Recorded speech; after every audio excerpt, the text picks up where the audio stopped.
My name is Vikram Bense. I'm a Microsoft MVP since year 2008. I'm currently a Microsoft Azure MVP. I was MVP earlier in Silverlight and Windows Phone. Now I have shifted to Microsoft Azure. So I'm full time working in the easiest solution in India as a cloud solution architect. As a cloud solution architect, I deal with a lot of customers in this geography as well as customers across the world. So I am also going to share the real life experiences I see when I interact with customers. There are multiple types of customers when you interact with. Some are familiar with Azure, some have expertise with Azure, and some are totally non-technical customers. I mean, from the non-technical domain like banking or, I mean, there is a IT presence, but there is no strong awareness of Azure and Azure services.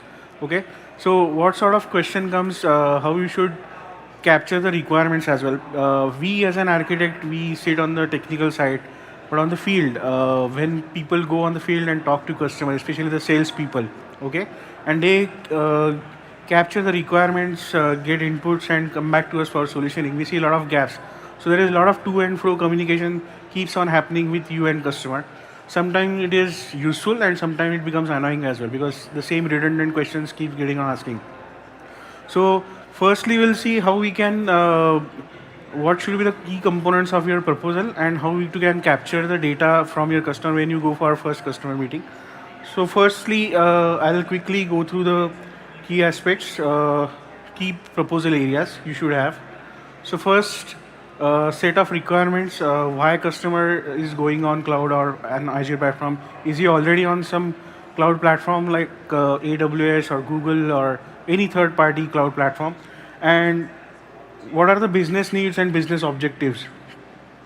Security, after jotting the requirements of the cloud, scalability and performance requirements, we should capture details about security.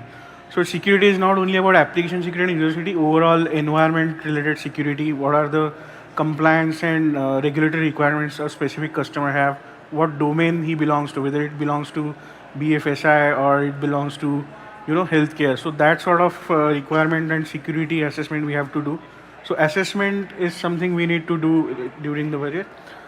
We also need to, I mean, nobody can clearly tell you what is the budget I have. I mean, there is always a competition when you go for RFP. Customer takes some proposal from some costing from Azure side. There is some compete pricing as well, and then there is a kind of tug of war between the two costing areas. So budgeting. So how you can keep the optimum budget and how what costs you should include and what cost you can tell the customer that these are the additional value add services. So you can have a two section in your proposal. First section is these are the mandatory services and some of the value add services you can mention and keep it as a separate cost. So that is useful. Usually what happens when people, let's take an example of virtual machines you need to deploy it on Azure. You have 4 virtual machines.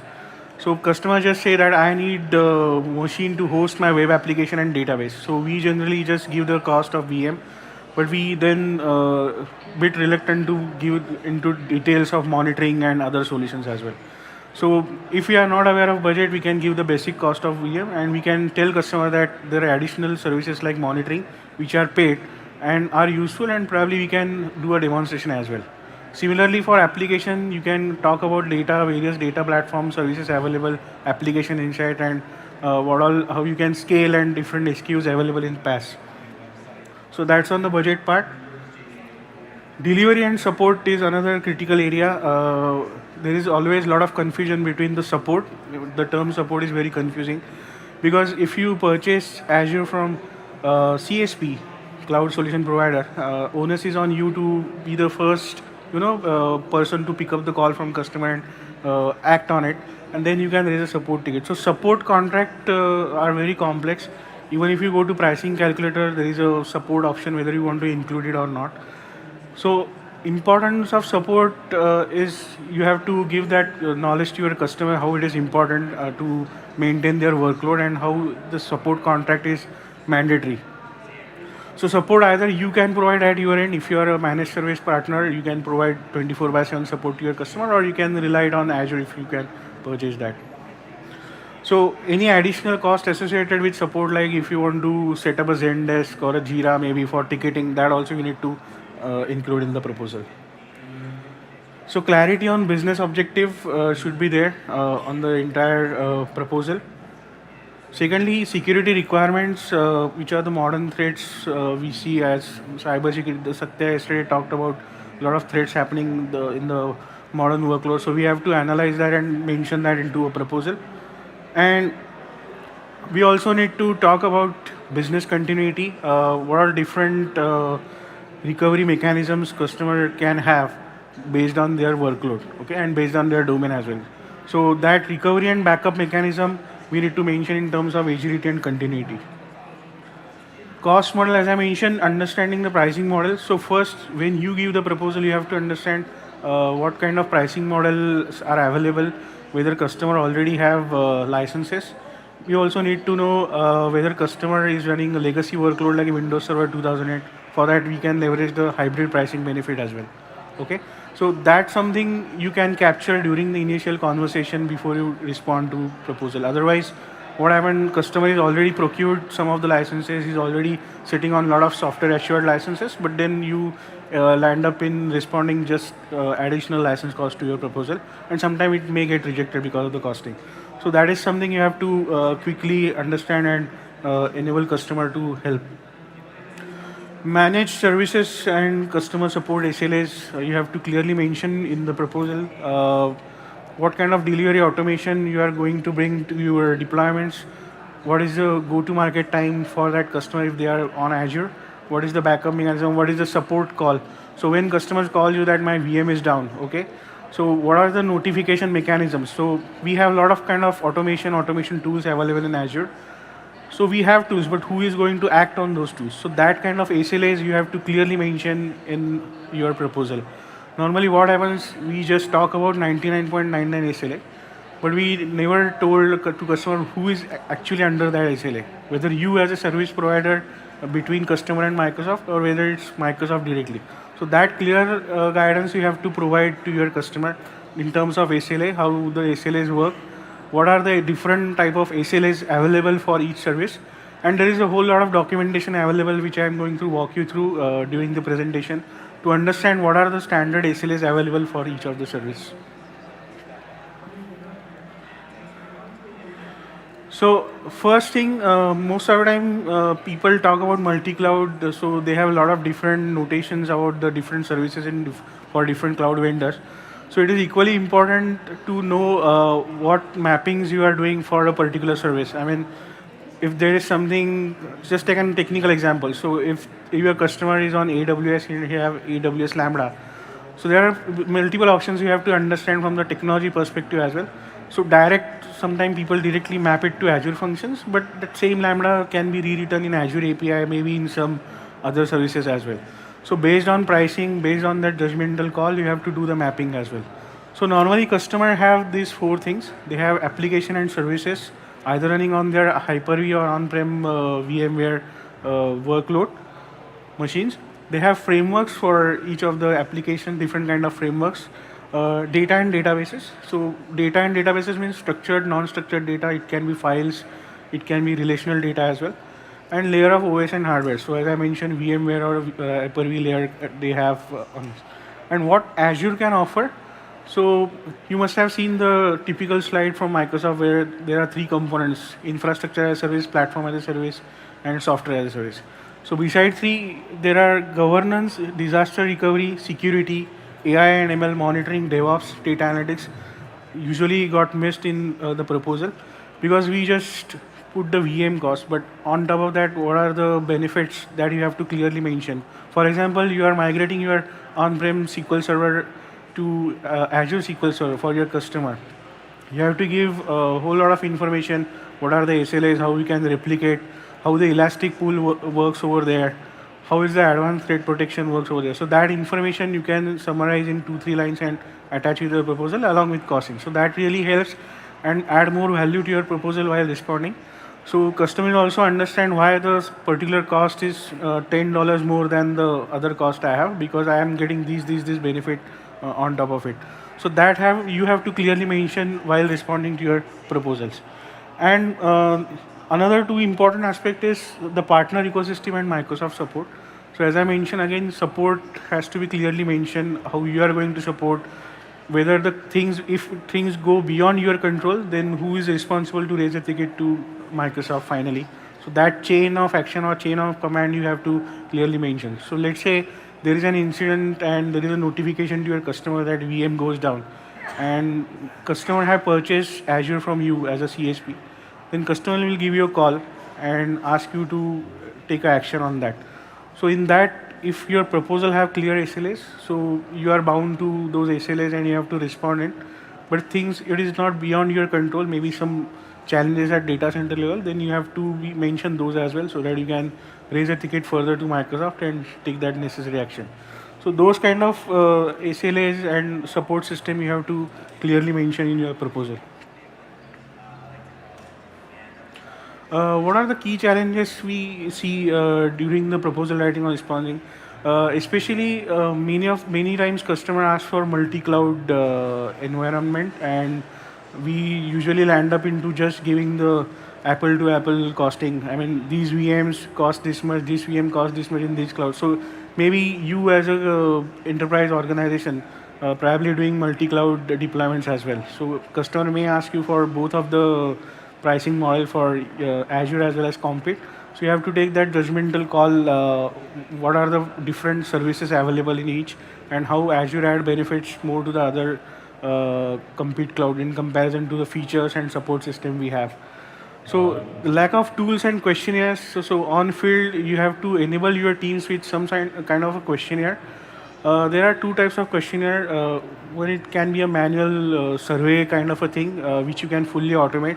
Let's take an example that you are guys carrying an iPad or laptop and going on field. So you can use things like Power Apps or Flow. You just host that app, take some notes on that, and fill it to your Excel, and you have set of requirements. So I'll show you quickly how we capture requirements simply traditionally. Now we are automating it, but I'll show you a glimpse how it should look like. So I'll just switch to my machine. So you can create this kind of a simple Excel. So all you have is 3 tabs. Okay, so you have your company logo, maybe the cloud requirement, customer name, geography, the point of contact over there. That's the basic information. Then you can have a current application details. So whether that application is a mobile application, web application, Windows application, because when you doing the assessment, right, there can be multiple set of applications. It can be a portfolio of applications. So you have to capture those details. What are the business driver, whether it is an open source workload or it is a Windows workload, because pricing varies on different type of workloads as well, different data services as well. So similarly, what kind of authentication authorization mechanism, whether customer is already on Azure and is looking for some kind of optimization or redeployment or new deployment, so that details you can capture. You can also capture if it is legacy, whether you are providing us Azure SQL solution, but customer have some BI stack already. So what are the alternatives like Data Factory or Power BI, that you have to figure it out. So you can ask these kind of question whether you already have any BI stack, SSRS on top of it. And then multilingual, it's up to you, you can ask this, and then you can actually get into, so there are a set of questions. I mean, it's upon your business requirement, you can add more or reduce. And then you can actually, if it is a Hyper-V or VMware on-prem environment, you can start capturing. So you can see application 1, application 2, you can keep on adding. Key point you have to collect is CPU core they are using, average memories they are using. It is very simple, because then you will be able to realize what kind of equivalent virtual machine you will need in Azure. So it is your job to do the pricing model as well. And another important thing is about the connectivity, whether you have the VPN tunnel or what kind of connectivity customer need, whether it's a hybrid model or customer need an express route or site to site. That also you have to take a judgmental call during the solutioning as well. So I'll go back to my earlier machine, and we'll. So gap in awareness of security, because we most of the times I have seen customer just talk about the buzzword cyber security, security, and then when they start reading the documentation, there are a whole lot of security services available. For example, firewall, DDoS protection, threat protection, but what is your workload and what service is effective for you in order to protect your workload, that you have to define and help customer to understand what service you should and when it should be used. So compliance and security, important data and environmental security. Lack of knowledge of Compute Cloud and services are offering. Customer may say you that this is already available in Compute Cloud, why it's not in Azure. So on field, if your guys are non-technical, so you have to have them a basic enablement of them, how the services are available, in which region they are available. Sometimes it is also, I have seen that customer are from different geography, and we just blindly say, oh, that service, yeah, we can give the cost. But when we give the costing and come to actual deployment, I have seen the failures because that particular service is not available in that region. So that exercise also you have to do, that due diligence also you have to do. And then there are various web pages available to help you that. I'll re-switch it again. I'll show you those things. So you can go to Azure Heat Map. This is developed by one of the Microsoft architect, and it gives you the whole lot of information about the available services we have. So you can see it's rebuilt 1 hour ago. So it's the latest information, and you can see the SLAs over here. If you can filter, you can see what is the 100%, what is 99.9%. All that you can see over here based on the workload. Okay, so compute, media, migration, networking. Then the status of services. So what services are in preview? That is also equally important because I have seen couple of time under excitement or under not aware of any particular services, whether they are in GA or in preview. Customer just turn it on and they'll end up into spending more dollars on it, and then they complain that we get charged for that. But services are in preview. You have to tell customer that these services are in preview. The probability that those services might get break or have some more changes as well when it goes to GA. Okay, so that is something you have to think over. So what services are in preview? You can see the services are in general available, and time frame of the services also I have mentioned over here. You can also go to over here. This is Azure geographies. So you can go to azure.com. I'll zoom a little bit.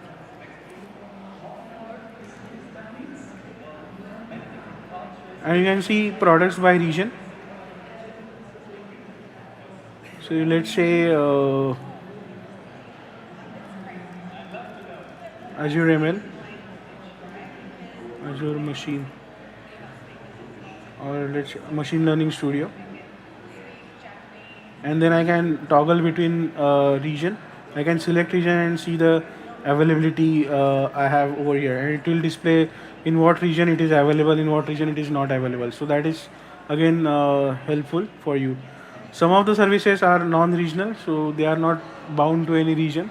That also you can list down and put it handy in your proposal. Okay, I'll switch back.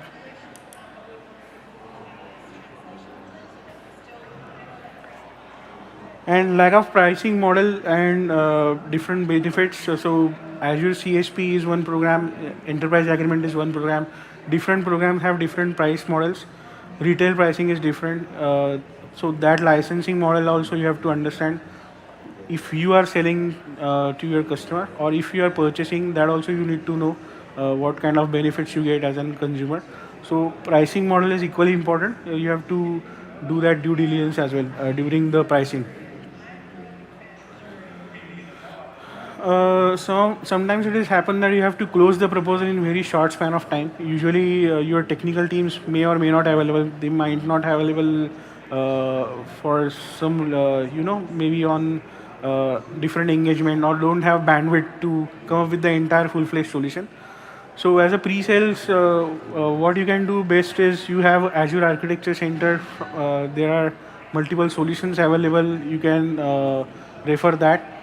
Azure Blueprint is for the compliance related deployment like HIPAA and PCI DSS. Cloud design pattern.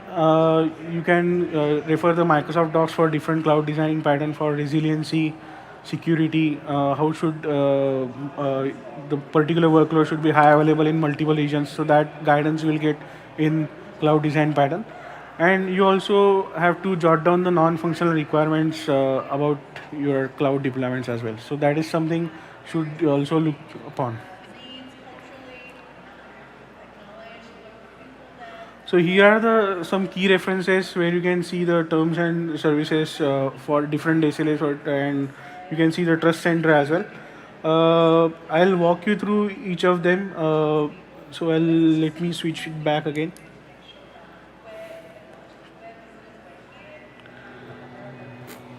So all the security related documentation you can get in Trust Center. So Trust Center is kind of ocean of multiple documents. So you have to use filters and find out what exactly is suitable for and what exactly you're looking for. Some of the customers may ask you a common question whether Microsoft shares your data with someone else. So those kind of common questions are getting addressed in the Trust Center documentation. For federal government and government agencies, you can also see there is a law enforcement request page available. So how much data requests are made by region, that statistics also you can see. You can download that report for your reference as well. So how much disclosures are there, what is the reason, so you can see it over here and the time period. If you want to say download, let's say report for 2019, I will say download Excel.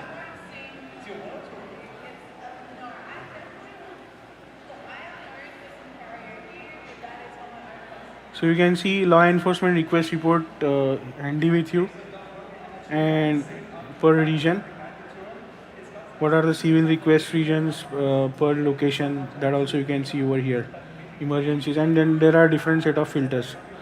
So when your customer asks for you, you just can't give him all the time the trust center documentation, but for specific question you have to know these URLs. So these URLs are under bucket of over here, you can see over here,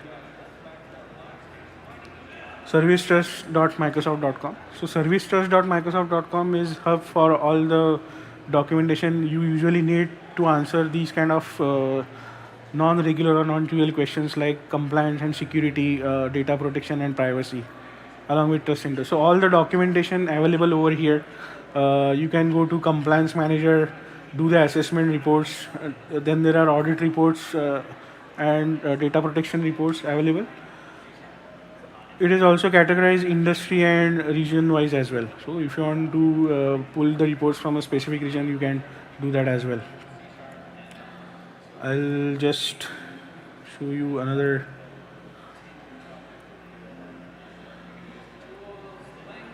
One more interesting question usually asked by customer about the penetration testing. Penetration testing, how you can do that, whether it is possible or not possible. So it is very much possible.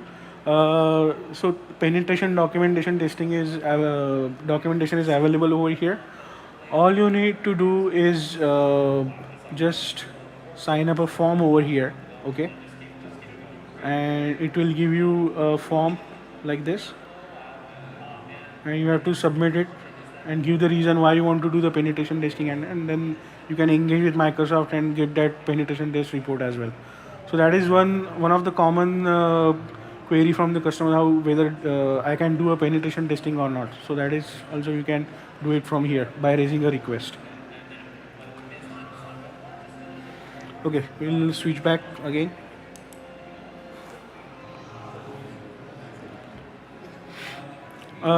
Major security questions comes because of these incidences, lack of security education in customer. So it is always good to have a workshop with customer, understand the requirements related to security, get a half day or full day workshop, or host a webinar, walk them through the all possible SLAs and documentation they have. What are the challenges usually customer can face? These are mentioned over here, like monitoring services are not there, patching of the virtual machines, appropriate patching for OS is not there, compromised users, lack of role-based security and governance on your workload. So these are the common reasons why your workload can be get compromised. And some of the commonly used or commonly mentioned security services you can talk about during your proposal discussion is Azure Security Center. It's kind of a hub, and it gets all the notification related to the compliance, and it can give you a dashboard kind of a setup. So you can see what things are missing, what important updates or action items are missing on your workload.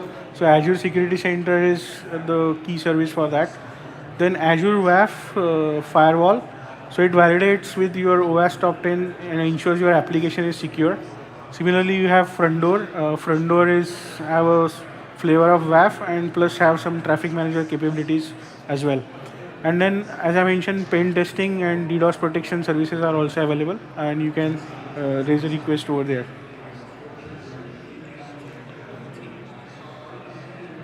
So pricing model, so you have to understand the different pricing model, how the pay-as-you-go work, whether your customer is already on pay-as-you-go, whether you can switch or not.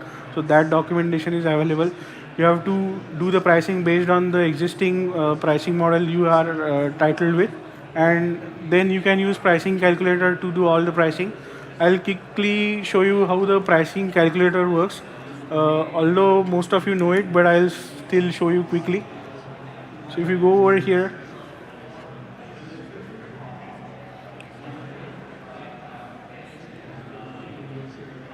so I'll quickly walk you through the pricing calculator. Here you can add your different components, Azure resources. Another wonderful thing they have added is the example scenarios. So let's say you have to close a proposal for a CI/CD, so or a maybe modern data warehouse. You can go to example scenarios. Commonly required factors or the components are over here. You can add to estimates. When you add to estimates, it will show you the estimates over here, and you can see what else the cost associated. And on top of that, then you can purchase it. You can save it or share it as well. So your sales team, if they are working already on multiple proposals, they can see the past estimates as well. They can open it, edit it. So it is handy for them to maintain all the pricing details they have done so far. Again, it is authentication based, so it is very much secure. You don't have to worry about whether someone will read my pricing details or not. So it is based on your tenant based authentication, and you can download it, you can edit it anytime. So it is kind of a reference for you. You don't have to build another SharePoint repository for that just to maintain it. And if you want to do the assessment of the existing data center or on-prem, you have a TCO calculator available over here, where you have to mention the GPU type of server and do the TCO calculation. Another one interesting is the Cloud Docket. So Cloud Docket tool fetch all the documentation from your different cloud vendors, let it be Compute Cloud or Microsoft, and it builds a documentation. It gives you all the report for your subscription. All you need to do is you choose your cloud provider. So in case we will choose Azure over here, and I'll say continue, and I'll say my platform is Azure. I'll go with this, and you can, if you have multiple subscription, you can toggle between the subscriptions as well, and just say continue. And then here it will ask you what all option you have to turn on in terms of having that documentation. So you can see different options. You can have a Visio diagram of your existing setup.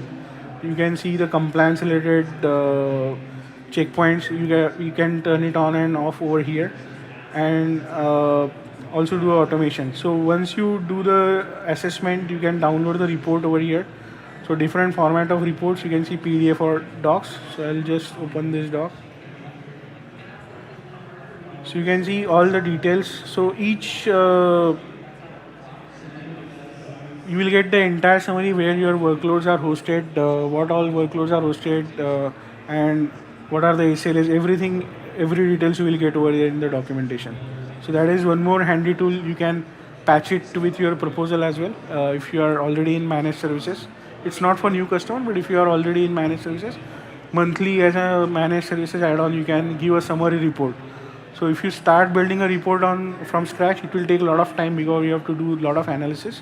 But this is quite handy. You just give the report. This is a Word document. You can customize it, put your branding, edit it, tweak it, and share it with your customer. Of course, this is a paid tool, so you have to check the pricing. But this is very much handy for the documentation part.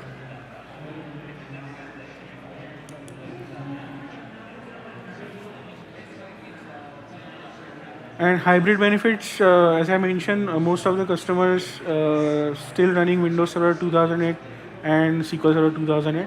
So for Windows Server 2008, you have a retroactive tagging. You can go to configuration, turn on the hybrid benefit. This is applicable for existing deployed VMs as well. So if you already have VMs, you can turn it on. For classic VMs, you have to upgrade them to Resource Manager and turn it on. For SQL, you have to move to SQL Azure database because your SQL will be on VM, so you just get the virtualization benefit over there. There is no retroactive tagging for SQL Server. As I mentioned, the Cloud Docket, we saw it. Cloudin and CentralDesk you can do for billing if you are managing the billing and invoices for your customer. Azure Charts we just saw. Azure.cn, so your customer is based out of China. There is a different services offering and pricing model for China. So go to Azure.cn for those services. And it is recommended to do a proof of concept proposal along with your solutioning if it is a complex solutioning. So that is something you can look upon. And additional information related to SLAs, you can get it from your partner portal network. So quickly, I'll go in the interest of time. We'll quickly discuss this and wrap it over.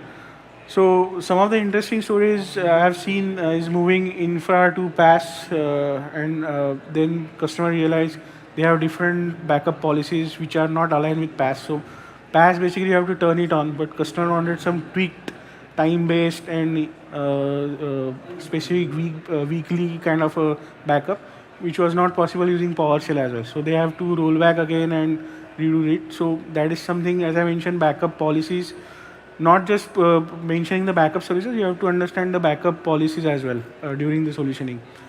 Azure Ready B2C user mapping during sign up goes wrong. So customer wanted to do the signing and mapping of all the users with the local account, and that also misunderstood by the ground sales team that that feature is already available. But it's post sign up, you can link up the accounts over there. It's not during the pre sign up. And build for services in preview, as I mentioned, couple of customers they learn from internet, they turn it on some services, and then they realize that service was in preview. So they don't have that knowledge. All of a sudden, they turn it on and they get the additional billing. For the compliance purpose, if you are a CSP, you are a partner. When you are selling Azure, you have to be vigilant about the services available in the region. For the customer, you are giving the solution. In one of the cases, when CSP got launched, SendGrid was not available as a part of CSP solution. And then after it was available, Mailjet was a replacement, and there was a huge waste of time because initially sales team proposed, because in Azure SendGrid is popular, so they thought CSP is not different, so it should work over there. But during the first phase of CSP, it was not available. So customer had to roll back all that mail logic and move it to Mailjet. So these kind of experiences and these kind of short mistakes can be disastrous sometimes. So you have to be very vigilant about each services and solutioning you are giving. So with this, we'll end over here. If you have any questions, I'll be around over here at the hub. These are some of the case studies. You can see some of the best practices and how we can build the roadmap as well. And thanks for your time today. Thank you.